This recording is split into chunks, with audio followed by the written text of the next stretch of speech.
Je ne sais pas pourquoi personne ne veut comprendre le message du film Matérialiste. Ce film qui, en gros, parle d'une matchmakeuse aisée qui doit choisir entre un homme fortuné qui serait parfait pour elle ou son ex envers qui elle a toujours des sentiments mais qui a moins de moyens, débunk et déconstruit tous les discours radicaux sur la manière d'envisager la rencontre entre les hommes et les femmes que l'on peut retrouver aujourd'hui sur les réseaux.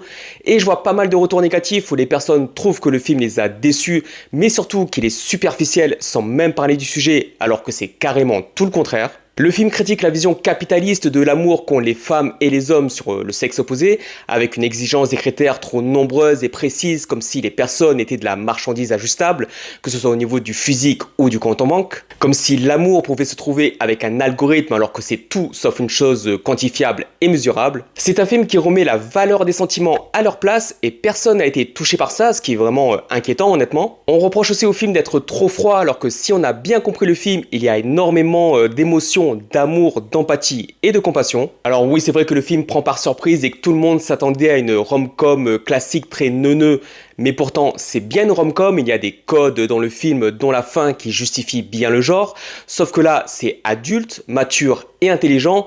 Tous les dialogues du film sont incroyables, ils sont d'une qualité rare, vraiment. En plus, c'est Céline Song qui réalise, qui avait déjà fait le sublime Past Lives et qui reprend la même esthétique au niveau de l'image et je dirais même qu'elle l'affine encore plus. La photographie est chaleureuse, douce, élégante, soyeuse et c'est vraiment l'image aussi du traitement de l'histoire et de l'acting des personnages. Ils sont tous doux, ils ne s'énervent jamais vraiment, ils se parlent vraiment. Le ton du film est d'une élégance et d'une classe folle, il n'y a aucun jugement sur eux, il n'y a aucun gentil ou méchant, ils ont tous de bons côtés et des failles avec lesquelles ils essaient de s'accorder. Dakota Johnson, d'habitude, je la trouve plutôt insignifiante. Là, elle est incroyable, tout comme Pedro Pascal et Chris Evans. Ils sont tous sur cette même lignée d'acting élégante, sobre et classe. C'est un Hitch adulte qui n'a pas séduit, mais je pense et j'espère qu'avec le temps, les gens vont revenir dessus et s'apercevoir de la qualité et de l'importance de ce film, surtout aujourd'hui.